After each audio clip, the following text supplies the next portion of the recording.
మళ్ళా మీకు జ్ఞాపకం చేస్తున్నా, ఇక్కడ కూర్చున్న ప్రతి 7 మందిలో ఒక వ్యక్తి డిప్రెషన్ గుండా వెళ్తున్నాడు. మీరు 1 2 3 4 5 6 7 లెక్కేశారనుకోండి, ఆ 7గురిలో ఒకడు డిప్రెషన్లో ఉన్నాడు. ఎందుకని డిప్రెషన్? ఎందుకని నిరుత్సాహం? ఎందుకని నిస్పృహ? మనం అందరం కూడా స్ట్రెస్ గుండా వెళ్తాం. స్ట్రెస్ అనేది తాత్కాలికం, డిప్రెషన్ అనేది తాత్కాలికం కాదు. వర్షాకాలంలో వర్షం పడుతుంది, పొద్దున్న వర్షం వస్తుంది, మధ్యాహ్నానికి వర్షం పడుతుంది. ఈరోజు 6 o'clockకి వర్షం లేదు, 7కి వర్షం వచ్చింది. ఆ తర్వాత మళ్ళీ వర్షం పడింది, ఇప్పుడు వర్షం ఆగింది. కానీ కొన్ని సందర్భాల్లో డిప్రెషన్ ఏర్పడుతుంది, వాతావరణంలో కూడా డిప్రెషన్ ఉంటుంది. ఆ డిప్రెషన్ ఏర్పడినప్పుడు అస్తమాను వర్షం పడుతూనే ఉంటుంది. కారణం ఏమిటంటే డిప్రెషన్. కంటిన్యూస్గా నిరుత్సాహము, నిస్పృహ, నిర్లిప్తత, నిరాశ ఏ వ్యక్తి అయితే తన జీవితంలో కలిగి ఉంటాడో అతడు డిప్రెషన్లోకి వెళ్ళిపోయాడు. తినబుద్ధి కాదు, పని చేయబుద్ధి కాదు, చదవబుద్ధి కాదు, భార్యను పట్టించుకోడు, భర్తను పట్టించుకోదు, బిడ్డలను పట్టించుకోరు. ఒక విధమైనటువంటి నిరాశ, నిర్లిప్తత, ఏమీ చేయలేక, చేసే మనసు లేక, చేద్దామన్న సత్తువు లేక, జీవోత్సవంలా పడి ఉన్నప్పుడు మనిషి ఏమనుకుంటాడంటే ఏమి లాభం, నా వల్ల నా భార్యకి ఏం లాభం, నా వల్ల నా భర్తకి ఏం లాభం, నా వల్ల నా బిడ్డలకి ఏం లాభం, నా వల్ల నా పేరెంట్స్కి ఏం లాభం, చచ్చిపోతే బెటర్ అని చెప్పి ఆత్మహత్య చేసుకోవాలి అనే ఒక ఆశ, ఒక కోరిక బలంగా పుడుతుంది. ప్రతి 40 సెకండ్స్కి ఒక వ్యక్తి భూమి మీద ఆత్మహత్య చేసుకుంటున్నాడు డిప్రెషన్ వల్ల. ఈరోజు ఇక్కడ కూర్చున్న మనం ఆ డిప్రెషన్లోకి వెళ్ళి ఆ తర్వాత ఆత్మహత్య చేసుకొని ఆ తర్వాత జీవితాన్ని అంతమొందించుకోక మునుపు అసలు ఈ స్ట్రెస్ని, ఒత్తిడిని, చింతను ఎలా ఎదుర్కోవాలి? మళ్ళా జ్ఞాపకం చేస్తున్నా, మీరు ఈరోజు ఎదుర్కొంటున్న స్ట్రెస్, ఉద్యోగం వల్ల ఒత్తిడి రావచ్చు. చదువుకుంటున్నప్పుడు ఒత్తిడి గుండా స్టూడెంట్స్ వెళ్తారు. ఎందుకంటే ఎంసెట్ ఎగ్జామ్స్ రాశాను, లేక ఎంసెట్ ఎగ్జామ్స్ రాయబోతున్నాను, నీట్ రాయబోతున్నాను, అమ్మ నాన్న మా మీద చాలా ఆశలు పెట్టుకున్నారు. ఎంతమంది స్టూడెంట్స్ ఆత్మహత్య చేసుకోవటంలా? మన ఇంటర్మీడియట్ ఎగ్జామ్స్ రిజల్ట్స్ వచ్చినాయి, ఆ రిజల్ట్స్ కొన్ని సందర్భాల్లో తారుమారైనాయి. స్టూడెంట్స్ ఆత్మహత్య చేసుకున్నారు. కారణం ఏమిటి? ఒత్తిడి తట్టుకోలేకపోయి. ఏమిటి ఆ ఒత్తిడి? ఓటమి తీసుకొచ్చిన ఒత్తిడి, ఎగ్జామ్స్ తీసుకొస్తున్న ఒత్తిడి, ఎక్స్పెక్టేషన్స్ ఒత్తిడి,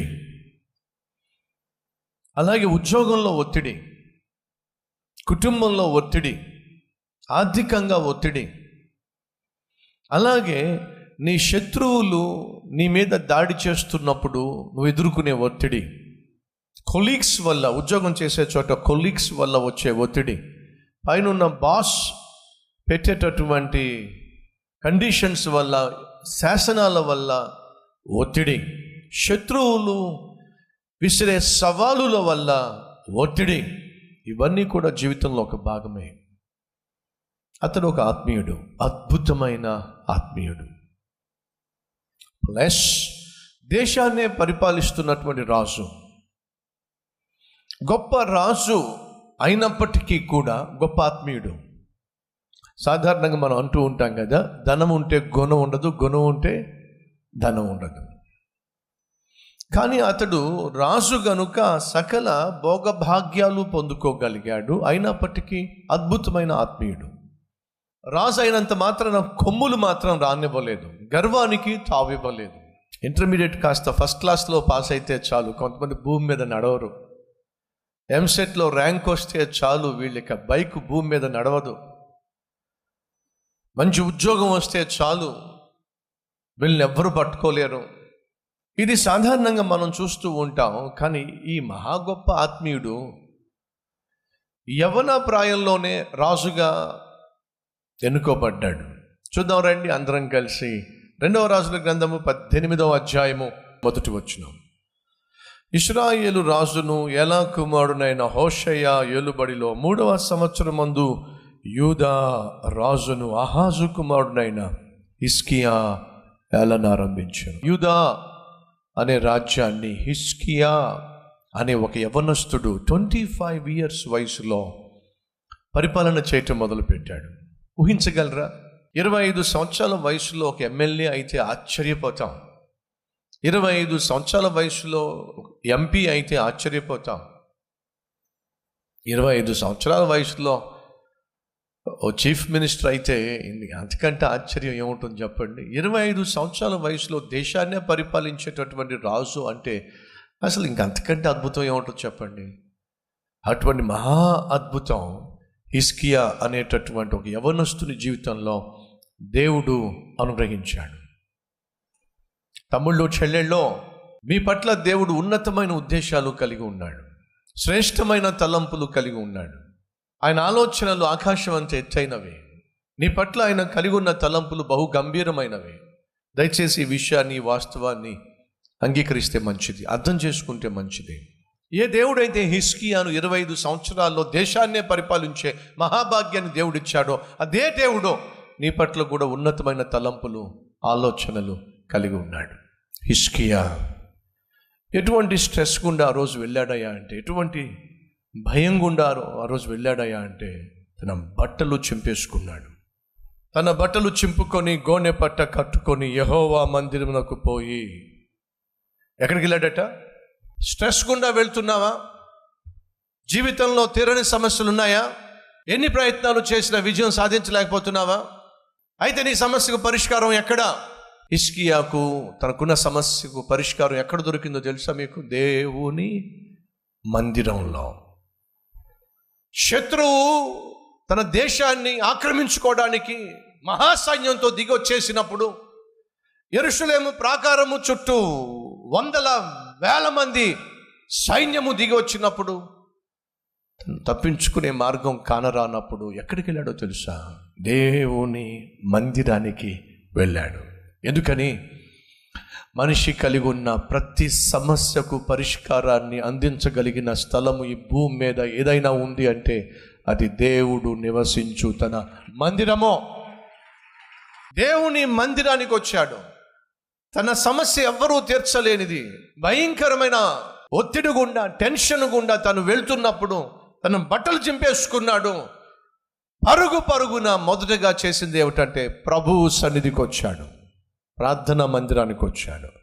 2 ప్రలాపించాడు. 3 ప్రార్థన చేశాడు.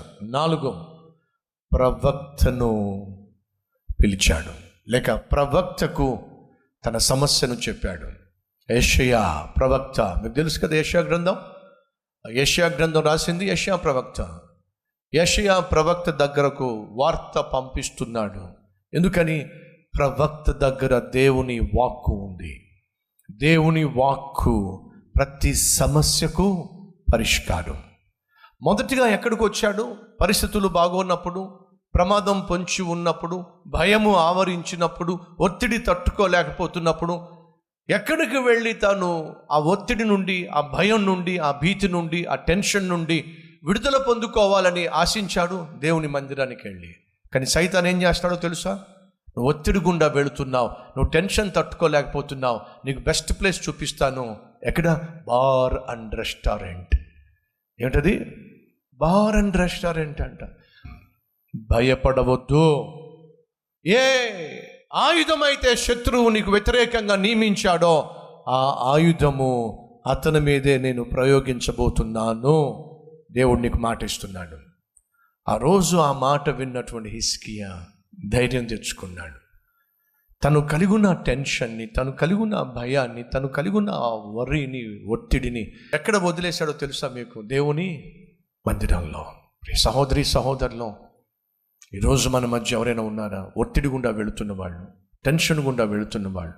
సంతోషకరమైన శుభవార్త ఏమిటంటే దేవుడు నీకు తోడుగా ఉన్నాడు. ఆయన నీకు విజయాన్ని అనుగ్రహించబోతున్నాడు.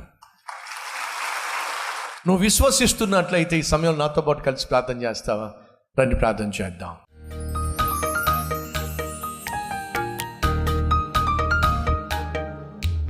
మహాపరిశుద్ధుడు అయిన ప్రేమ కలిగిన తండ్రి, అద్భుతమైన సందేశం ద్వారా ప్రతి ఒక్కరితో మాట్లాడినందుకు మీకు వందనాలు, స్తుతులు, స్తోత్రాలు చెల్లిస్తున్నాను. అయ్యా, మాలో అనేక మంది భయం గుండా వెళుతున్నారు, భీతి గుండా వెళుతున్నారు, ఒత్తిడి గుండా వెళుతున్నారు, టెన్షన్ పడిపోతున్నారు, స్ట్రెస్ గుండా వెళుతున్నారు, డిప్రెషన్ గుండా వెళుతున్నారు, నిరాశ నిస్పృహ గుండా వెళుతున్నారు. ఏమైపోతుందో నా భవిష్యత్తు, ఏమైపోతుందో నా బ్రతుకు, ఏమైపోతుందో నా కుటుంబం, ఏమైపోతుందో నా ఆరోగ్యం. ఒకటి కాదు నాయన, ఎన్నో ప్రశ్నలు ఉక్కిరి బిక్కిరి చేస్తూ ఉన్నాయి. బట్ అన్నిటి మధ్య ఈరోజు నీ వాక్యము ద్వారా మాతో మాట్లాడావు. భయపడవద్దు అయ్యా, ఈ మాటను మేము అంగీకరిస్తున్నాం. దేనికైతే మేము భయపడుతున్నామో, ఏది జరుగుతుందో అనుకుంటున్నామో, దాన్ని జరగకుండా చేయబోతున్నందుకు వందనాలు నాయన. తమ జీవితాన్ని, తాము కలిగి ఉన్న సమస్యను నీతో పంచుకుంటున్న ప్రతి ఒక్కరిని ఆశీర్వదించమని యేసు నామం పేరట వేడుకుంటున్నాం తండ్రి, ఆమేన్.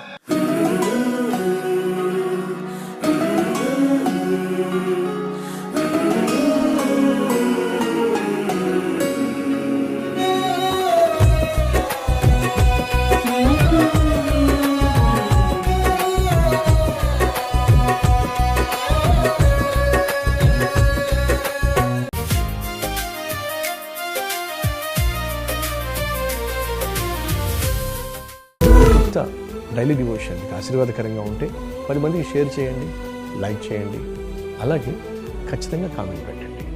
మళ్ళీ రేపు ఇదే సమయంలో మరొక అద్భుతమైన డైలీ డివోషన్ మీ ముందుకు రాబోతున్నాను.